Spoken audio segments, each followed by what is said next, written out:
Okay, let's dive right in. To really get a handle on one of the most famous ancient texts ever, 1 Corinthians, you first have to understand the city it was written to. And let me tell you, this city had a reputation. So, was Corinth really the ancient world's version of Las Vegas? A city so notorious that its name literally became slang for, well, behaving badly? To figure that out, we've got to look at where it was and what really made it tick. First things first, you have to look at a map. Location is everything here. Corinth sat on this super narrow strip of land, an isthmus, connecting the two main parts of Greece. This meant that basically all the trade and all the travel between the eastern and western halves of the Roman Empire had to funnel right through this one spot. So what does that create? Well, think of a classic navy town, right? You've got sailors, merchants, soldiers from all over the known world constantly pouring in and out. They're bringing their money, their goods, and of course, their different cultures and ideas. It was a true, chaotic, vibrant melting pot. But here's the twist.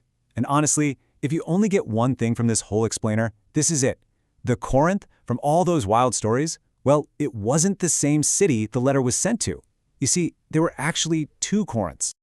Let's just walk through the history real quick. Back in 1460 BC, the original Greek city gets completely flattened by the Romans.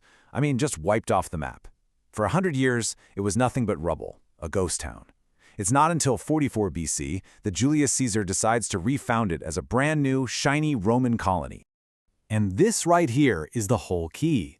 The city the Apostle Paul visited, the one he wrote this letter to, it wasn't an ancient Greek city with a long history. It was a thoroughly Roman one. And understanding that Roman mindset, that's the secret that unlocks the entire letter.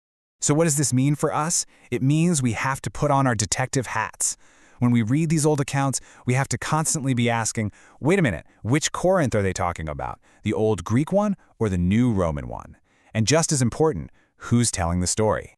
For instance, you hear this famous quote all the time. The playwright Aristophanes coined the term Corinthianizer to mean someone who is, wildly promiscuous. So, case closed, right? Proof that the city was a den of sin.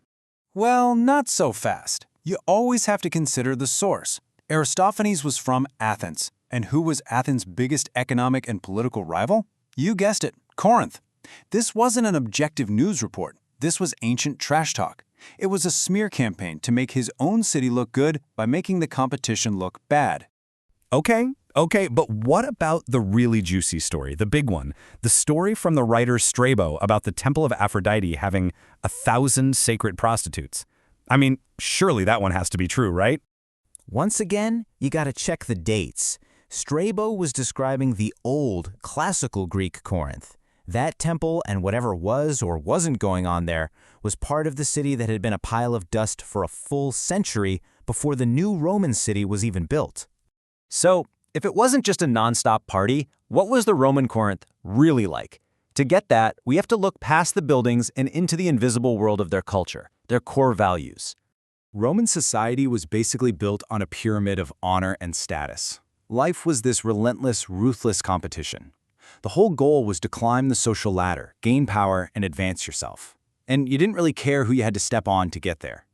Now, into that hyper-competitive, dog-eat-dog world comes this new faith, with a set of values that are the complete and total opposite. Instead of status, humility. Instead of power, service. Instead of looking out for number one, you build a community that intentionally cares for its weakest members. You can probably see where this is going. What happens when these two worlds collide? What happens when you take people obsessed with Roman status and put them into a brand new community built on Christian humility? You get a massive, messy culture clash. Now, the letter of 1 Corinthians is what's called an epistle. And probably the best way to think about an epistle is that it's like listening to only one half of a phone conversation. Think about it. We can hear Paul's side of the call perfectly. His answers, his advice, his corrections. But to make any sense of it, we have to use the clues in what he's saying to reconstruct what the Corinthians were saying and doing on the other end of the line. And this brings us right back to our main question. With all of this context, we can finally understand why this little community was so plagued by divisions, arguments, and infighting. The best analogy is this. They were like fish in water. They were so immersed, so soaked in their Roman culture of competition and status that they couldn't even feel its influence. To them, it was just normal. Seriously, think about that. Does a fish feel wet? No, of course not. To the fish, the water isn't wet. It's just everything. It's the environment it lives and breathes in. You don't notice the very thing that surrounds you. And that's the crucial point.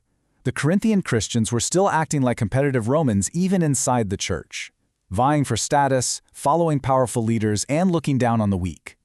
Their cultural water had seeped in and was poisoning their new community, and Paul wrote the letter to help them finally see it. Which, of course, leaves us with one final, fascinating question to think about. If the Corinthians were blind to their cultural water, what about us? What invisible values of our own culture are shaping us in ways we don't even realize?